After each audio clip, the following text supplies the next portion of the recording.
مدینے میں ہے. میرے مصطفیٰ نے فرمایا غریب نواز جاؤ اجمیر کے محلہ اجمیر میں چلے جاؤ, وہاں جا کے دین کا کام کرو. بولو سبحان اللہ. اور ہمارا یہ کہنا نہیں ہے, پوری دنیا مانتی ہے کہ ہندوستان کا اگر اصلی بادشاہ, ہندوستان کا اگر کوئی اصلی راجا ہے تو یہ نریندر مودی نہیں. اصل اگر کوئی بادشاہ اور کوئی سرکار ہے تو وہ میرے سرکار غریب نواز کی ذات, وہ میرے سرکار غریب نواز کی ذات ہے. 12 تاریخ کو ملک بستی کے سرزمین پہ جلسہ ہوا, حضرت بھی تشریف فرما تھے. میں نے بھی وہاں غریب نواز کی شان میں بولا. اب تک لوگ ہمارے ہندوستان کے مدرسوں کو ٹارگیٹ کرتے رہے, مسجدوں کو توڑتے رہے, مسجدوں پر تالا لگاتے رہے. ہم بند ہیں, اپنی زبان کو بند رکھے ہیں, لیکن میں اس ہندوستان کے ان غداروں سے, ان نالائکوں سے کہنا چاہوں گا, ابے نادان, ابھی تک تو نے مسجدوں کے دیوار سے ٹکرایا تھا, اب تم نے مصطفیٰ کے اولاد سے ٹکرایا. اب تک تم نے صرف سیمنٹ کے دیواروں سے ٹکرایا تھا, اب تم نے نبی کے اولاد سے ٹکرایا ہے. غریب نواز کل بھی زندہ تھا, آج بھی زندہ ہے, اور قیامت تک میرا غریب نواز زندہ رہے گا. بولو سبحان اللہ. اور ذرا عقیدت سے بولو یا رسول اللہ. الحمدللہ آپ سننا چاہتے ہیں, اگر سننا چاہتے ہیں تو اپنی آواز کو کھولیے. حضور کے جلسے میں بیٹھے ہیں, اپنی آواز کو بلند کر کے بولے یا رسول اللہ, اور ایک مرتبہ بولے سبحان اللہ. اب سنیں, حضرت اللہ کے رسول صلی اللہ تعالی علیہ وسلم کی ایک حدیث پاک ہے. میرے نبی فرماتے ہیں طلب العلم فریضۃ علی کل مسلم و مسلمہ. اللہ کے رسول فرماتے ہیں ہر مرد عورت کو علم دین حاصل کرنا فرض ہے. حضرت ہر مرد عورت جوان بوڑھے بچے سب کو علم دین حاصل کرنا فرض ہے. ایسا نہیں کہ آپ بوڑھے ہو گئے, داڑیاں پک گئی تو آپ کو علم دین نہیں سیکھنا ہے. آپ چاہے تو کسی عالم کے پاس بیٹھ کر بھی آپ دین کی باتیں سیکھ سکتے ہیں. یہ ضروری نہیں ہے علم کے لیے جوان ہی میں آپ علم سیکھیں, نہیں, آپ کبھی بھی علم سیکھ سکتے ہیں. اللہ کے رسول نے فرمایا طلب العلم فریضۃ علی کل مسلم و مسلمہ. ہر ایک مرد عورت جوان بوڑھے بچے کو علم دین حاصل کرنا فرض ہے. میں آپ کو بتانا چاہتا ہوں, انسان عالم نہ ہو, انسان حافظ نہ ہو, انسان قاری نہ ہو, انسان مفتی نہ ہو, لیکن اتنا علم ضرور ہو ہر آدمی کے پاس کہ وہ حلال جان سکے, حرام کو جان سکے, صحیح کیا ہے غلط کیا ہے وہ جان سکے.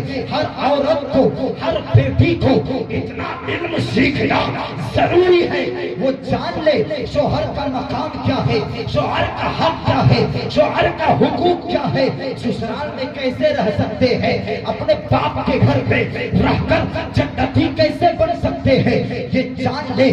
اگر کسی انسان کے پاس اتنا علم نہ ہو اس کی زندگی بیکار, وہ کسی کام کے لائق نہیں. آج ہوتا کیا ہے, ہماری عمر, آپ کی عمر 70 سال ہو جائے, ہم مدرسوں میں نہیں جا سکتے.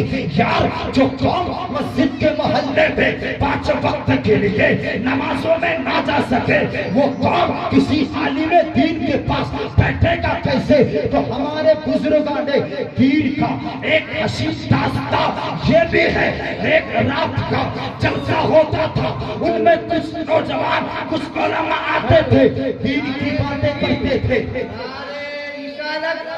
علماء کرام حضرت علامہ مولانا فیض متین صاحب, حضرت علامہ مولانا کلیم اللہ چشتی صاحب قبلہ, نعرہ تکبیر, نعرہ رسالت. سبحان اللہ, سبحان اللہ, سبحان اللہ, سبحان اللہ. اب آپ کے درمیان شاعر ملک اعظم ہندوستان بھائی کلیم اللہ چشتی صاحب قبلہ تشریف فرما ہے. حضرت کو میں جانتا ہوں, مجھے بھی جانتے ہیں الحمدللہ. میں نے حضرت کو ابھی اپنے گاؤں میں بلایا, بہت بہترین انداز سے نعت پڑھے, اور میں بڑا جلسہ نہیں رکھا تھا, چھوٹا ہی جلسہ رکھا تھا آپ کی طرح, لیکن الحمدللہ جلسہ کامیاب ہوا تھا. آپ کا بھی جلسہ بہت کامیاب ہوگا. میں کیا بتا رہا تھا, علم دین سیکھے بزرگان دین کا ایک عظیم داستان یہ بھی ہے. ایک رات کا جلسہ ہوتا تھا, ان میں کچھ علماء کرام تشریف لاتے تھے, کچھ دین کی باتیں کر لیتے تھے, لوگ بیٹھ کر سن لیتے تھے. نہ جانے کون سی باتیں ان کی دل میں اتر جائے, ان کی دنیا اور آخرت دونوں اچھی ہو جائے. جلسے کا مقصد یہی ہوتا ہے.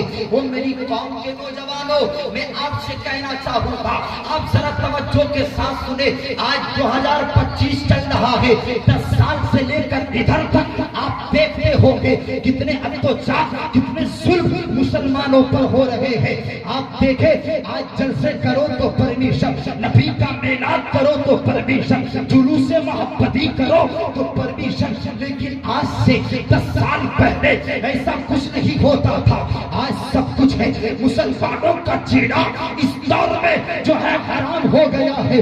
خدا کی عزت و جلال کی قسم, آج اگر مسلمان کا بچہ قرآن پڑھے تو پرمیشن, نبی کا میلاد کرے تو پرمیشن, جلوس محبتی کرے تو پرمیشن. آپ نے نہیں سنا, نظر اٹھا کے دیکھو, آج سے 4 مہینے پہلے ایک سوشل میڈیا پہ ایک کلپ وائرل ہوئی. ایک 70 سال کا بزرگ جو راجستھان سے ممبئی جا رہا تھا, کلیان جا رہا تھا, ٹرینوں میں سفر کر رہا تھا. غلطی اس نوجوان کی, اس بزرگ کی صرف یہ تھی کہ وہ ایک ڈبے پہ گوشت کو لے جا رہا تھا. لیکن ملک کے کچھ نشاور لوگ, کچھ گنڈے لوگ اس نوجوان کو پکڑتے ہیں, اس بزرگ کو پکڑتے ہیں, مارتے ہیں, پیٹتے ہیں. یار یہ حالت ہو گئی آپ کی اور میری. اگر کہیں مسلمان بھارت میں دکھ لیا مارو اسے, کہیں ٹوپی والا دکھ لیا مارو اسے. لیکن او خرقن والوں, او کھیکی بستی والوں, ابھی کبھی آپ نے سوچا یہ فیصلہ, یہ انصاف آپ کے ساتھ کیوں ہو رہا ہے؟ تو اعجاز رضا بتائے گا. نظر اٹھا کے دیکھو, دلی کی قطب مینار کو تو پکار کر کہے گی میں تمہارا ہوں. لال قلعے کی عمارت کو دیکھو, پکار کر کہے گی میں تمہارا ہوں. یادگار تاج محل کو دیکھو, پکار کر کہے گی میں تمہارا ہوں. کشمیر سے کنیا کماری تک زمین کے جس ذرے پر آپ نظر ڈالو گے, ہر ذرہ پکار کر کہے گا میں تمہارا ہوں. لیکن آج ہمارے پاس کچھ نہیں ہے, ہم نہتے ہو گئے, ملک کی حصہ داری ختم.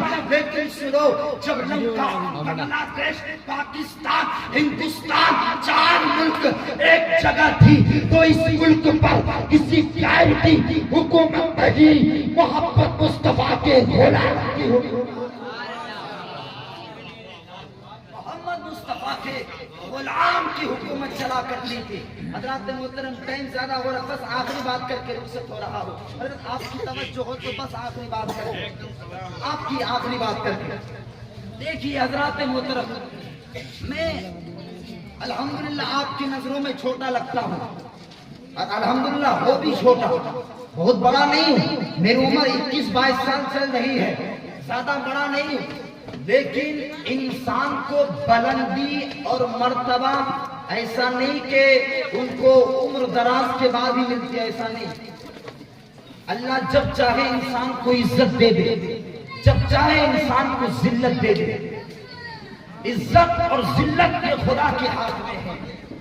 لیکن آخری بات کر کے رخصت ہو رہا ہوں میرے قوم کے نوجوانوں سے, اور صرف میں اپنے علاقے والوں سے کہوں گا, آپ اپنے ایمان کو بچاؤ, اپنے عقیدے پر آپ دھیان دو.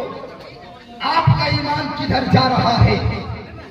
آج ہم جھوٹ کے بازار کو گرم کر رہے ہیں, ہر جگہ جھوٹ, ہر جگہ جھوٹ. یار یہ اسلام نہیں ہے.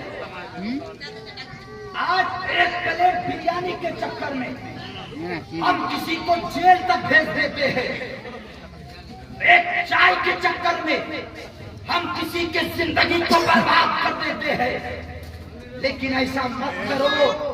اور سنو، آج ہم بھارت میں 40 کروڑ مسلمان ہیں، لیکن انڈیا ہماری کچھ بھی نہیں ہے. سب کچھ ختم، ہماری ملک کی حصے داری ختم. لیکن جب ہمارے سر میں ٹوپی تھے، داڑھی تھے، ایمان مضبوط تھا، تو اس ملک میں کسی غیر کی حکومت نہیں، محمد مصطفیٰ کے غلام کی حکومت چلا. آج ہم ایک پلیٹ بریانی کے چکر میں کسی کی زندگی کو برباد کر دیتے ہیں. لیکن آؤ، آج بھی لوگوں پر FIR درج ہوتا ہے، آج بھی لوگ جیل میں جاتے ہیں، لیکن کل بھی لوگ جاتے تھے. آج بھی گواہ دینے کے لیے لوگ کورٹ تک جاتے ہیں، کل بھی جاتے تھے. لیکن ڈفرینٹ اور دیکھیے ان میں تبدیلی کتنی تھی. کل کے لوگ اگر گواہ دینے کے لیے جاتے تو حق بولتے تھے، حق کے سوا کچھ نہیں بولتے تھے. اور آج کے لوگ اگر ان کو بولا جائے کہ تمہیں 10,000 روپے دوں گا، آپ کو ان کے خلاف گواہی دینا ہوگا، وہ دے دے گا. یار ہم نے اپنے ایمان کو کتنا کمزور کر دیا، کتنا کمزور کر دیا ہے. اب سنو، پہلے کے زمانے میں جب کوئی جیل میں جاتا تھا، جب کسی پر FIR درج ہوتا تھا، وہ جیل میں جاتا تھا تو وہ قید میں رہتا تھا. جب فیصلے کی تاریخ آتی تھی نا، تو وہ قیدی کٹہرے میں کھڑے ہو کر جج کے سامنے کھڑے ہو کے ایک جملہ بولتا تھا اور کہتا تھا، جج صاحب میرے بچے روتے ہوں گے، جج صاحب میری بچی روتی ہوگی، جج صاحب مجھ پر رحم کر دیا جائے، مجھے چھوڑ دیا جائے. تو اس زمانے کا جج کرسی سے اٹھ کے کہتا تھا، اے مشرف، اے مجرم، اگر تم چاہتا ہے تجھے رہا کر دیا جائے، تجھے ضمانت دے دی جائے، ایک کام کر، اپنی گواہی کے لیے کسی ٹوپی والے، کسی داڑھی والے، کسی مسلمان کو بلا کے لا. تو وہ قیدی کہتا تھا، جج صاحب کیوں؟ تو جج کہتا تھا، وہ تمہارے لیے گواہی دے دے، ہم تمہیں چھوڑ دیں گے، ہم تمہیں ضمانت دے دیں گے، ہم تمہیں پھانسی کا سزا نہیں دیں گے. خدا کی قسم، اس قیدی کو کچھ گھنٹوں کی مہلت دی جاتی تھی. وہ جاتا تھا دیہاتوں میں، وہ جاتا تھا شہروں میں جو مسلمان کو تلاش کرنے کے لیے، لیکن کسی کی مجال تھی، کوئی کسی کی جھوٹی گواہی دے دے، کوئی کسی کے خلاف گواہی دے دے. باپ بیٹے کے خلاف گواہی نہیں دیتا تھا، بیٹا باپ کے خلاف گواہی نہیں دیتا تھا. تو نے چوری کیا ہے، ہم تجھے سچا کیسے کہہ دے؟ تو نے غیبت کی ہے، ہم تجھے سچا کیسے کہہ دے؟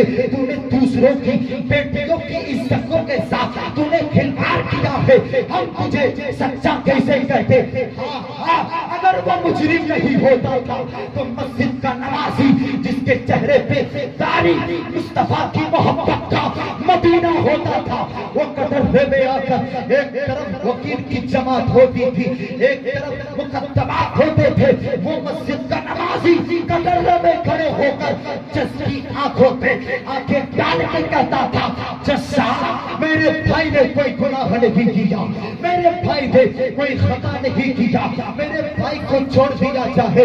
تو اس زمانے کا جج کرسی سے اٹھتا تھا اور اٹھنے کے بعد اپنے قلم ہاتھ پہ لیتا تھا، تمام مقدمات کے فائلوں پر قلم چلاتا تھا اور کہتا تھا، اے مجرم، ہم تمہیں بعزت کی عدالت رہا کرتی ہے، اتنے دن تم جیل کی سلاخوں کے پیچھے گزارے، ہم تمہیں اتنے دن کی تنخواہ اور اجرت دیں گے، ہم اس کی خطا معافی چاہتے ہیں. اتنا کہنے کے بعد اس مجرم کے ہاتھوں سے ہتھکڑیاں، پاؤں سے بیڑیاں نکالی جاتی تھی. تو وہ وکیلوں کی جماعت جج کے سامنے آ کے کہتا تھا، جج صاحب ہم نے 10 سال تک مقابلات کیے، جج صاحب ہم نے 10 سال تک وکالت کیا، مگر ہماری کوئی سنوائی نہیں ہوگی. ایک ٹوپی کو دیکھ کر، ایک داڑھی کو دیکھ کر، ایک مسلمان کو دیکھ کر آپ نے اس کے سارے خطا معاف کر دیے. اتنا کہنے کے بعد وہ جج کہتا تھا، ابے وکیلوں اپنی زبان پر لگام لگا دو، اس لیے کہ تم جھوٹ بول سکتے ہو، محمد مصطفیٰ کا غلام کبھی جھوٹ نہیں بول سکتا. جھوٹ نہیں بول سکتا ہے حضرات. میں اپنی گفتگو کو یہی سے سماپت کر رہا ہوں. میرے بولنے میں آپ کے سننے میں اگر کسی قسم کی اپنی زبان سے لفظ خطا ہو گئی ہو, تمام لوگوں کو گواہ بنا کر توبہ استغفار کرتا ہوں. استغفر اللہ ربی من کل ذنب واتوب الیہ. میں بہت شکر گزار ہوں حضرت کا کہ مجھے اتنا ٹائم دیا. اللہ تعالیٰ اس جلسے کو اپنے رب کی بارگاہ میں قبول عطا فرمائے. پھر موقع ملے انشاءاللہ آگے میں آپ کے سامنے بیان کروں گا. وآخر دعوانا ان الحمدللہ رب العالمین. السلام علیکم ورحمۃ اللہ وبرکاتہ.